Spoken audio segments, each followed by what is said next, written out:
So I got first saved. I'm from Edinburgh originally, by the way. Thought I'd better tell you that.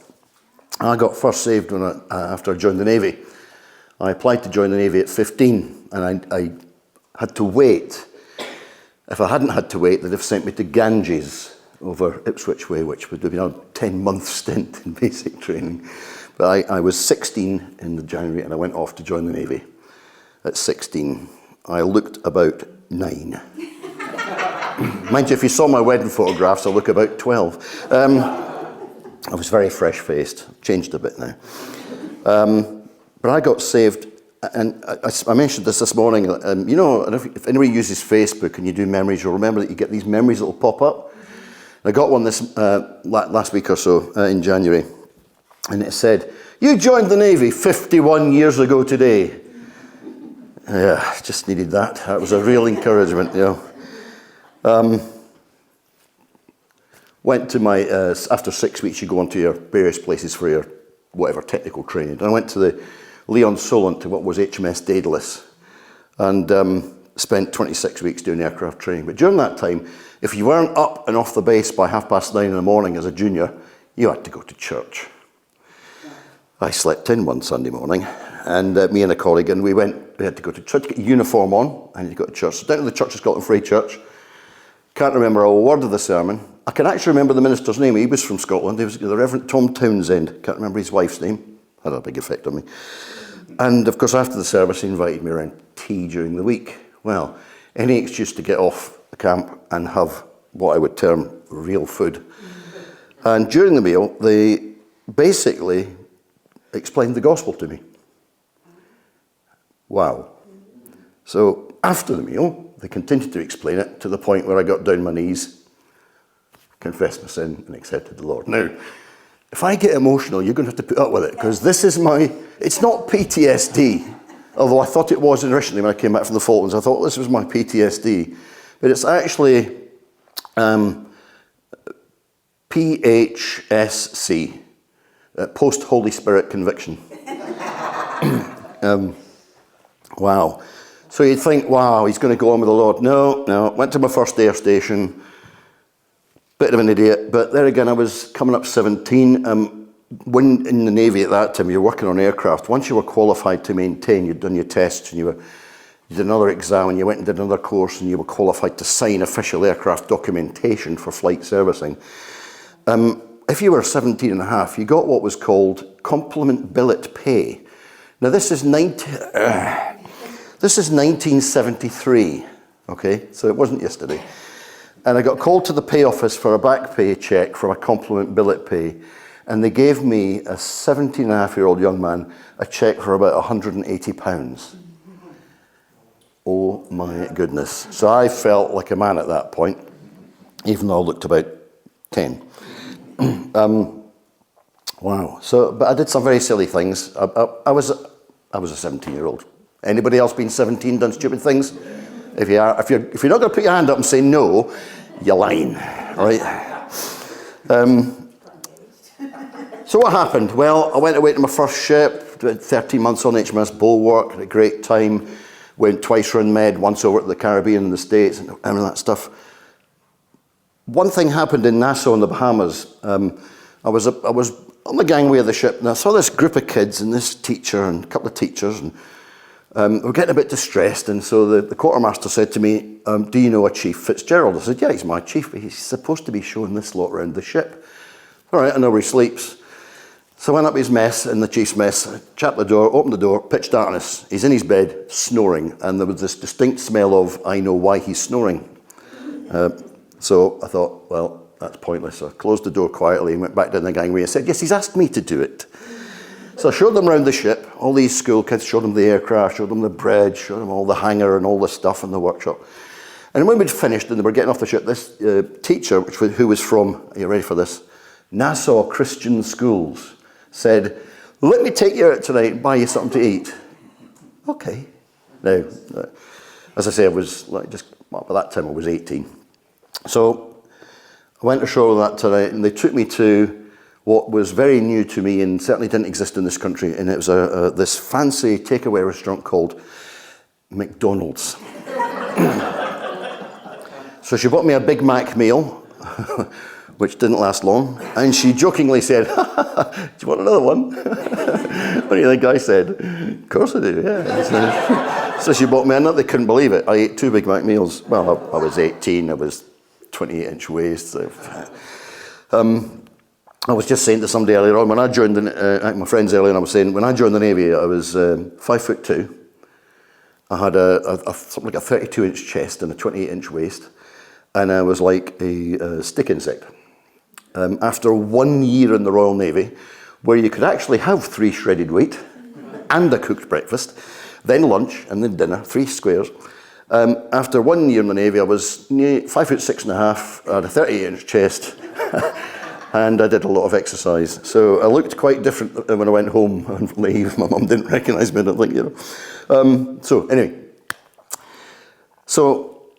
she gives me this poem by Phyllis Colt Mabry, and I can't find it now, I've lost it, and a tremendous thing, and I'll always remember that visit because they were really nice folk, and it just, you know, as you're doing your Jonah thing, and you're running away from God because you're having a good life, and you're enjoying life, and, well, Jonah did run, but he still knew that the Lord had his hand upon him. Well, I would say that I was a bit like Jonah, because I was running, but God had his hand on me. So I left the ship, went to my first naval air station, which was actually not an air station, it was Prestwick Airport, with a little squadron up there called HMS Gannet. There were 6 little Sea King helicopters, and we ran the Clyde Approach Protection Squadron, where we could search for submarines and do search and rescue work and stuff. And life, troublesome, shall we say. I was still young and stupid, and I still got the Naval Christian Fellowship newsletter, and I noticed that this chap had come to HMS Gannet, as it was called, and he was in the radio workshops, and he was Scottish. So I used to go in of an evening when we were on watch in the evening and have a chat. And one night I said to him, "You know, Howard, will you pray for me, because I'm really not walking with the Lord right now." He said, "Well, tell you what, I'm going out tonight to the Fleet Chief's house, the Warrant Officer's house. We're having a Bible study. You're coming along with me." Okay. So I went along, and I'm not really sure what happened, but I found myself explaining verses in the Bible that I'd never even seen before. And Howard was looking at me, and I was going, "Where's this coming from?" A bit like Tim said this morning, you're saying things and you're thinking, where's this coming from? And as I said to Tim earlier on, in Revelation it says, "Behold, I stand at the door and knock." Not to the unsaved, this is to the saved. And the way I put it is, Jesus was standing outside the door of my life, and he was going like this, you know, "Oh, for goodness sake." And at one point, I think it was that evening, he kind of kicked the door in. He said, "Okay, you've had your try. Let me." Emotional. So, still at Prestwick, I got a good, what they call a good show. I put a fire out in a helicopter. It's one of these things you do, which is a trained reaction, apparently. But I got this good show, and I got a letter off an admiral who used to be the captain of a basic training establishment, and I felt great, you know, but still kind of not really getting there. So I go on a promotion course, and as it happened at that time, my course was 7 months, which was the longest leading rates promotion. It was the first one you did. And but there was an opportunity off that to get a 2-year engineering course, because when I first went for recruitment in the Navy, they wanted me to join up as an artificer apprentice. I said, "Oh, that's great. What does that involve?" "Well, we send you back to school for 4 years. I said, "No, thank you. I'm joining the Navy to get away from school." I left school with nothing, no qualifications whatsoever. I have to go on this promotion board, and I'm praying like mad about this, and so are a lot of my friends who were on the course already. And I go on the promotion board, and they ask you all sorts of difficult questions, but they get more difficult depending on how your answers go. And they asked me the most simple question. You're driving along, red light comes on the dashboard. "What's the problem?" I said, "Oh, the fan belt's probably come off." "Oh, what's the significance of that?"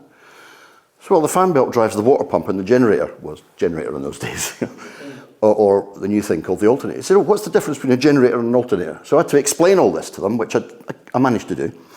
And they said, oh, excellent, okay. There's just one small problem. Your exams from your naval maths and English test, terrible. You have to go and resit it. I said, oh. It's all right. Schoolie's waiting for you in the education centre. Off you go. Come back when you've got your results. So I had to go there and then and do the 2 exams. So I passed them. And he hands me a signal when I went back to the board. He hands me a signal. He says, take this up to the comm centre.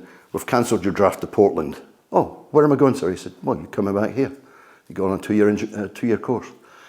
So I went on this 2-year course. And 7 months into this 2-year course, I might not have mentioned that I met my wife during press week. 7 months into this, I get promoted. Sorry, no, I got married first. No, I got promoted. I got married first on the 5th of January. And then I got promoted when I got back. And back then, when I was a leading rate, my take-home pay per month, who's under 30?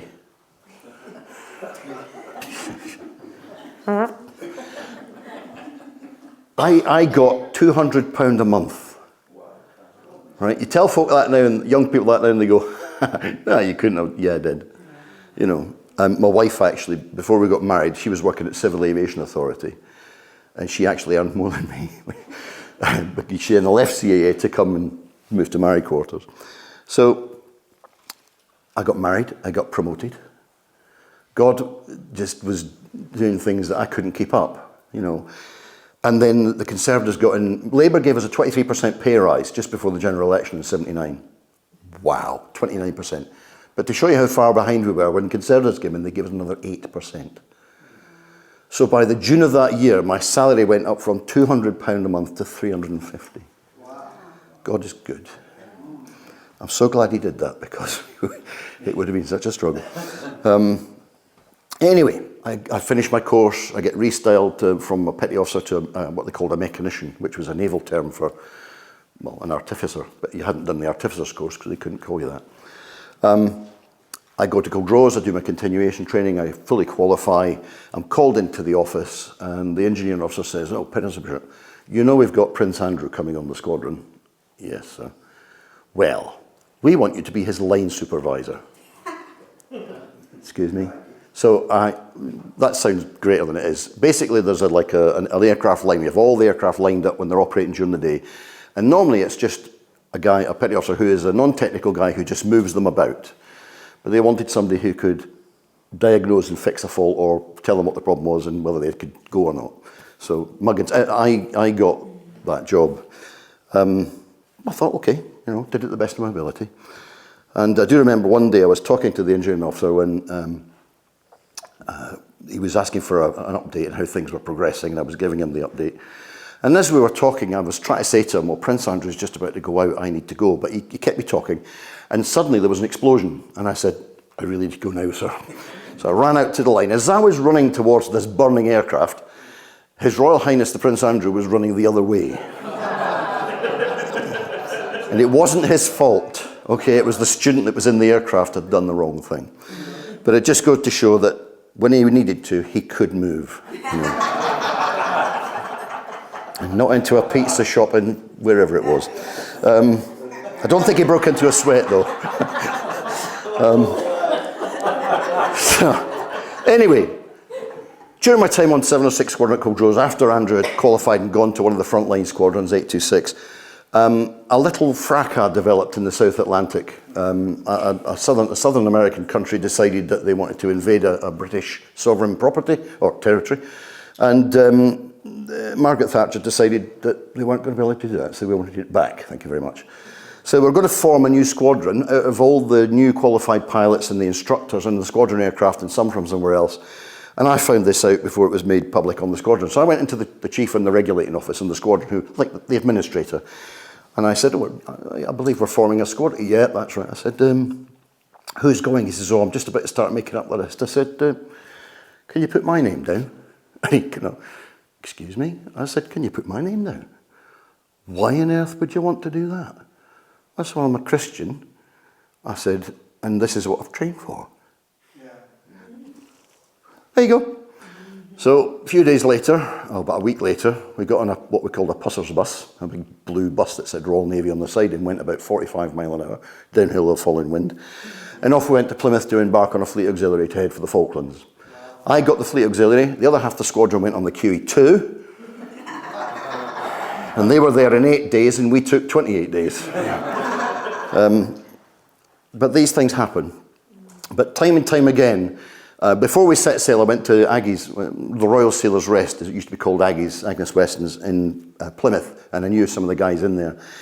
And I was sitting chatting, and the chap said, "Let me give you the last of our New Testaments to take on the ship." So we had little New Testaments. So I took, I don't know, about half a dozen.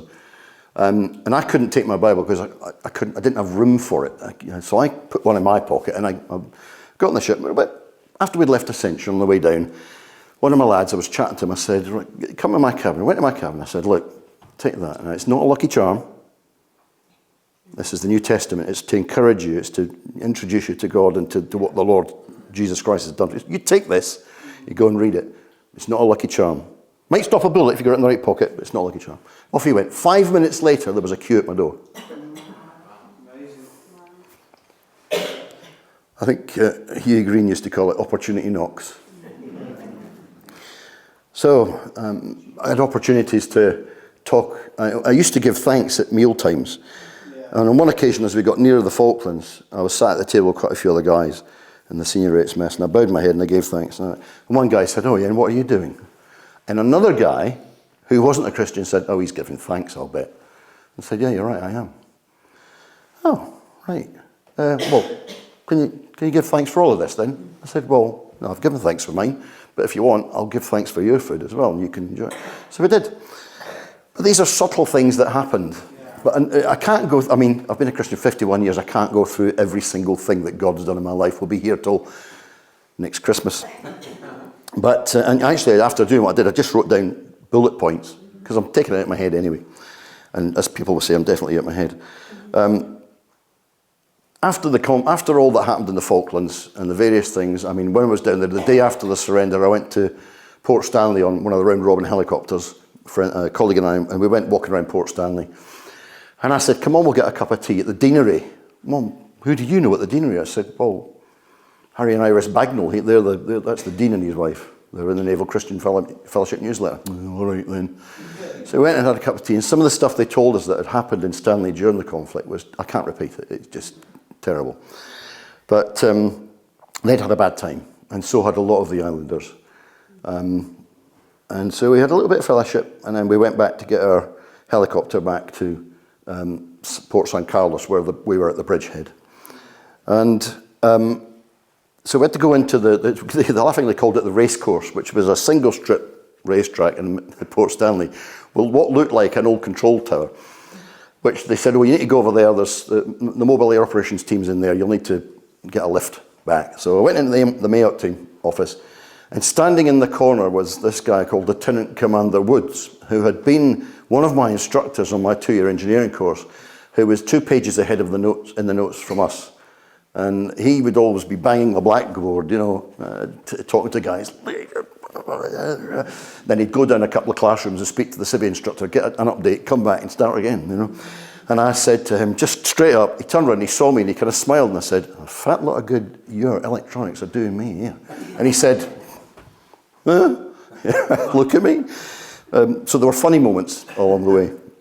So we got back and we did all our stuff, and we finally got on the ship to leave, and we sailed back to Ascension. The area, bear in mind, we're in Arctic warfare gear, okay? I.e. stuff that's warm in the cold. And we get dropped off at Ascension because the RAFs gave us 43 spaces on Hercules. So we had a lottery. I lost. But one of the guys said, "I'm enjoying the cruise home too much. You go instead of me." Gladly. So we spent 15 hours on a Hercules.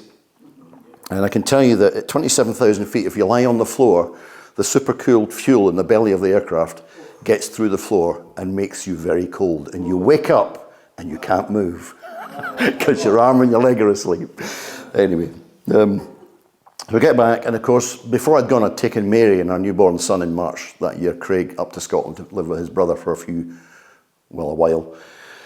And so I'm getting off the Hercules, and all the families are rushing out the family, and me and a couple of other guys were like, okay.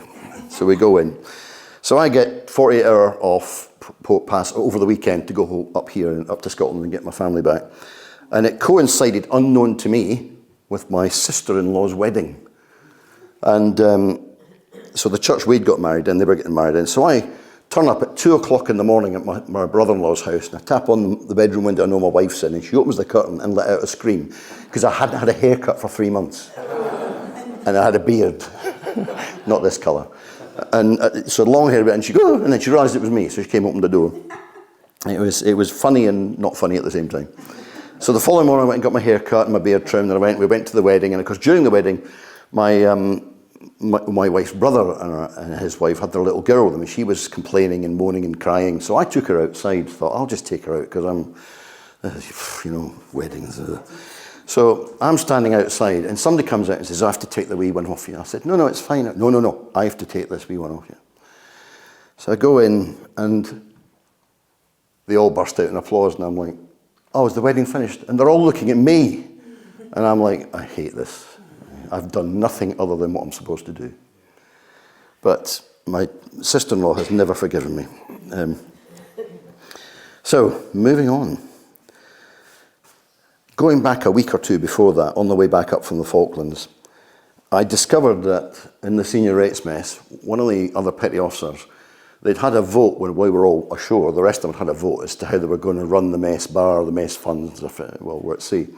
And this one guy said, I'll do it all, I'll look after it. So they let him. But of course, he got all the money. So I thought, how can you profit out of what's just happened, And I was so angry with this guy. So I went for a walk on the flight deck. And I was ragingly angry. I can't explain it. Well, I think it was maybe a bit of PTSD.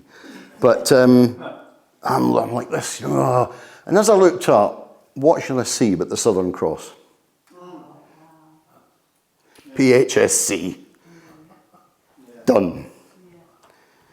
And if you want to call it PTSD, I think that's where it happened. It wasn't all the other stuff. Yeah.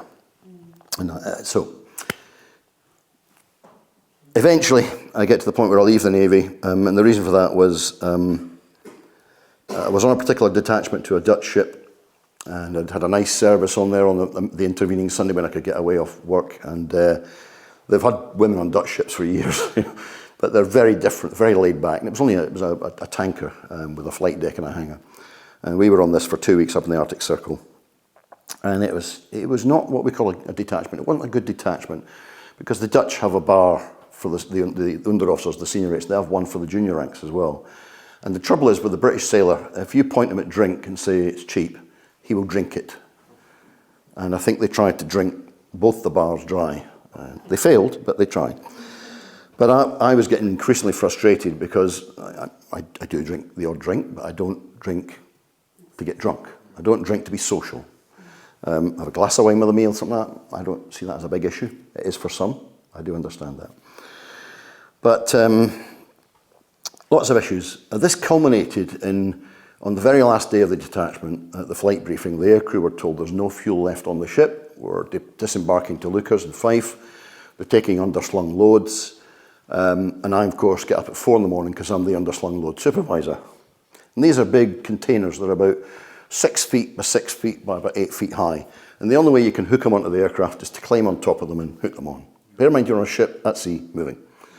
And I'm one of these people in leadership in the services where I would never ask anyone to do anything that I wouldn't do myself. So I did it. And this aircraft came back, and we knew this aircraft hadn't had fuel. Off he went with this underslung load, and he never made it to Lucas. He crashed on a hillside 9 miles short.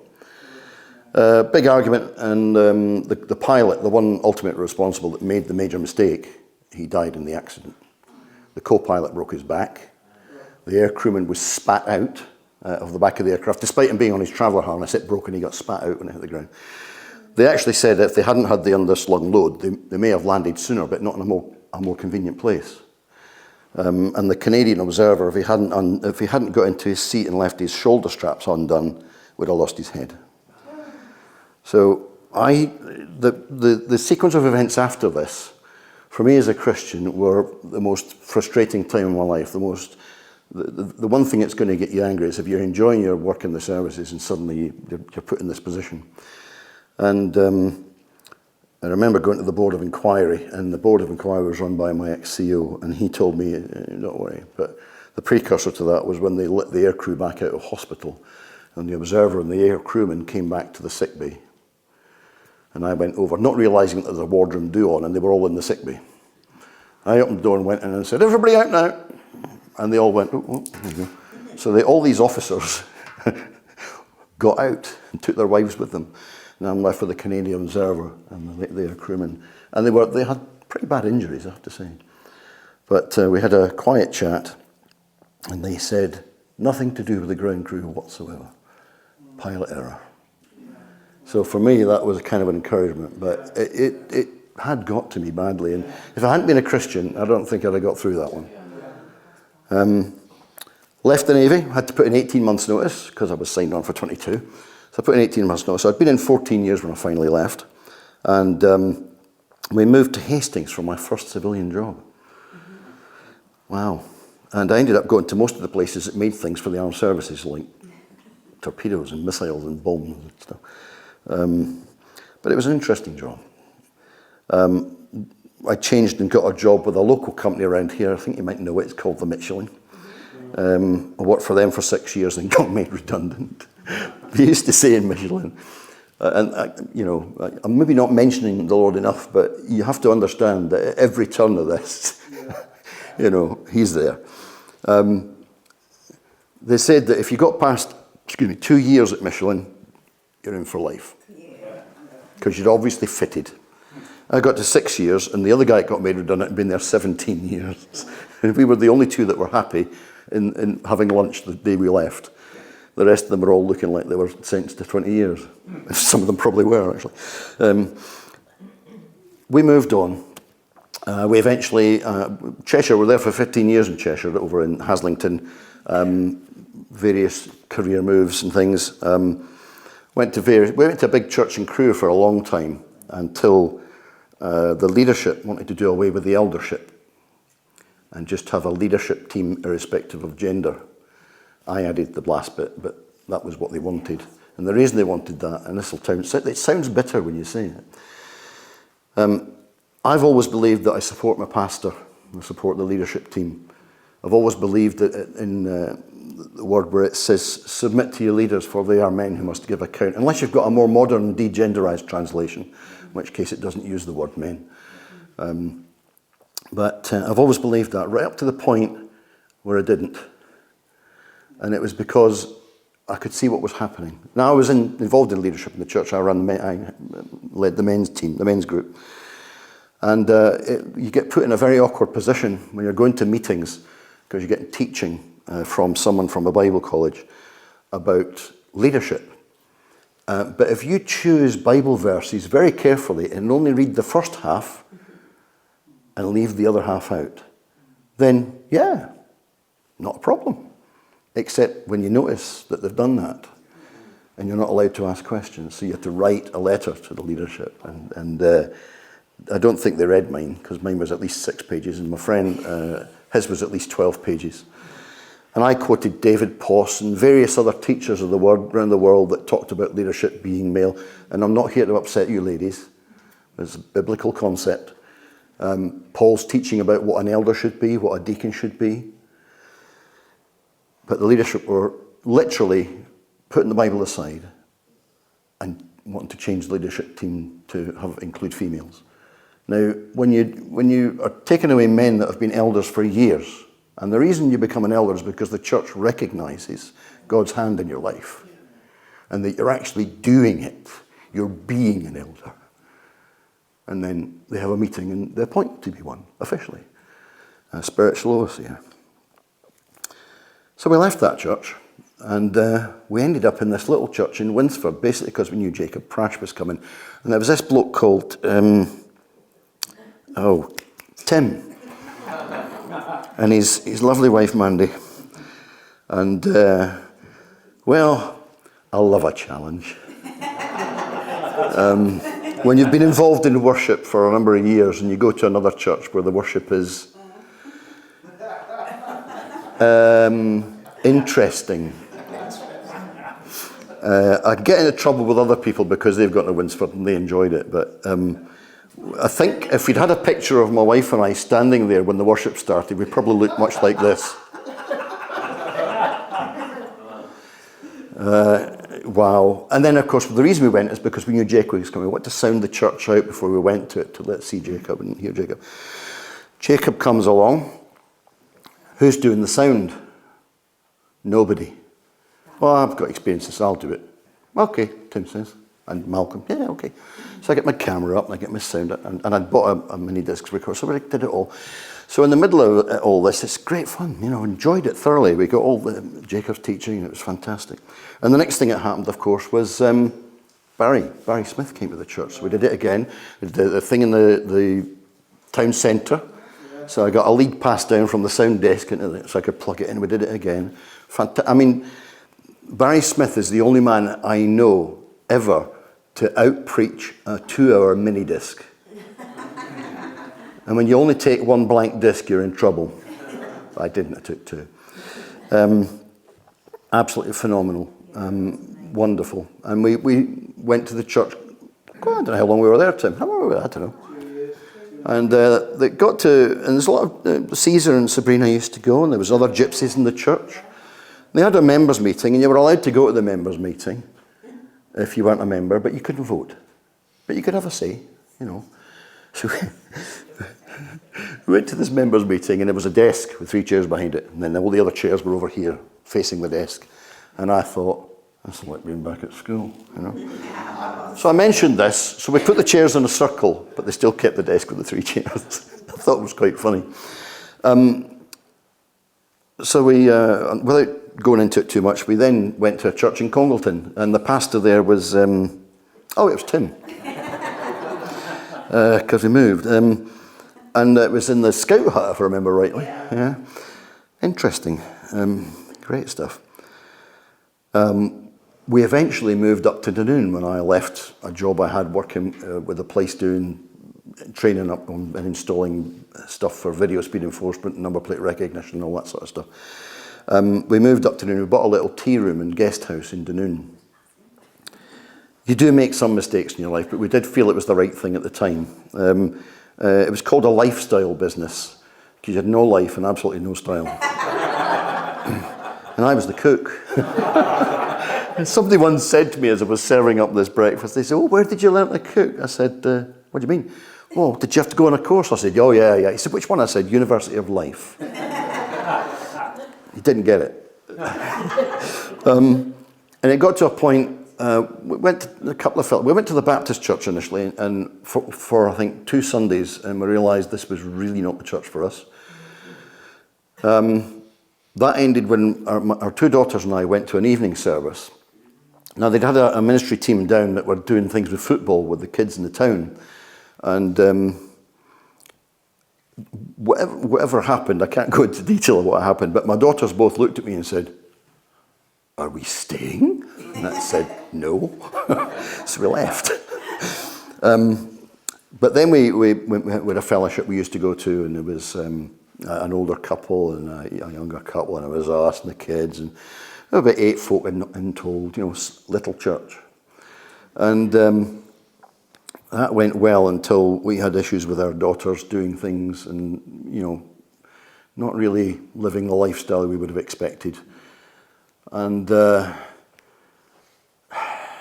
an ex-serviceman and as someone who believes in the God's word, I said to them, if you want to behave this way and live that lifestyle, you can't do it here. You cannot do it here. And they left. And they moved out.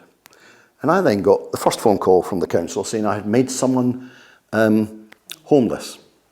And they were going to report me and I could get fined £2,500. I said, I think you should speak to our daughter again and ask her who made her homeless, because we invited her to stay, but with guidelines that she had to follow.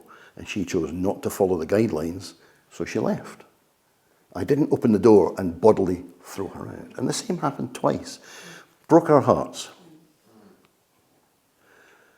But the word disciple comes from, or the word discipline comes from disciple. Yeah. And if you want to be obedient to God's word, sometimes it's hard. Yeah.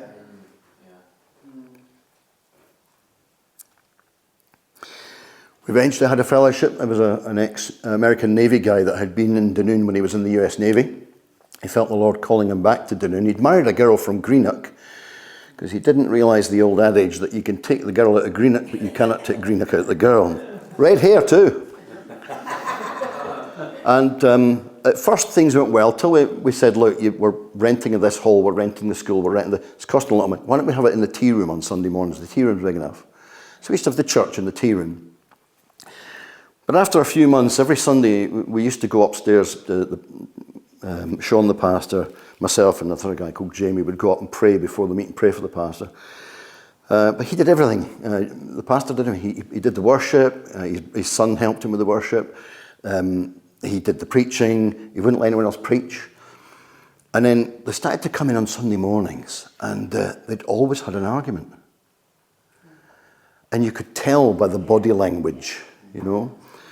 So we had a leaders meeting, and we tried to address this, as well as the fact that we discovered his son was doing things that he probably wouldn't agree with. But he wouldn't believe us. So we said to him, we'll go and talk to your son. And he came back and he said, my son said he's not doing that. I said, I think you should talk to him again and tell him this is where we got the information. Then we had another meeting, and he said, my son's confessed. He has been misbehaving. So we had a meeting, and it didn't get out of hand, but it didn't go the way we expected. And so we carried on. But the very next Sunday, he put his son back up to lead the worship with him. And I thought, hold on a minute. Doesn't sin have consequences? Even if you're forgiven, there are still consequences. If somebody breaks your leg and says, sorry, your leg is still broken. And even though we forgive the people, there are still consequences to your actions. And one of those consequences for me, if someone's a worship leader and they confess that they've done what they were doing, is they need to step back. I mean, the role of an elder, the role of a deacon, if you can't keep control of your family, then you don't meet those requirements for eldership or deaconship. So you have to be the one, before somebody tells you, you have to be the one that goes like this and says, I can't do this because, there's always reconciliation. But sometimes the word of God is hard, sometimes. But obedience can be harder. So, we eventually managed to escape. We eventually managed to move out of Dunoon. We didn't have to dig a tunnel. We sold the bit. We actually had to put the bit. We tried to sell it for years, tried to put it out to auction, couldn't get rid. Eventually we put it to auction again, and we accepted an offer. Well, it's only money. Can't take it with you. So we moved to Ayrshire, got a lovely little house, and we now attend a little church online. We watch the services online and listen to the church online. And the pastor's name is Tim Leach. And we thoroughly enjoy it. We did go to a church in Troon briefly, but we'd agreed, Mary and I, and she's going to watch this, I know, so she'll hopefully remember that we agreed, that we weren't going to start getting into discussions with it. If we went to a church and things were going on, or something happened that you just we would just leave. We've had enough pain and hurt about dealing with issues in churches, and that's one of the reasons I won't preach. But God has been in this all along. I hope you can recognise that. Sometimes people would brand you as a subversive maniac who goes into churches to split them up. If I ever thought I was like that, I would never go to church again.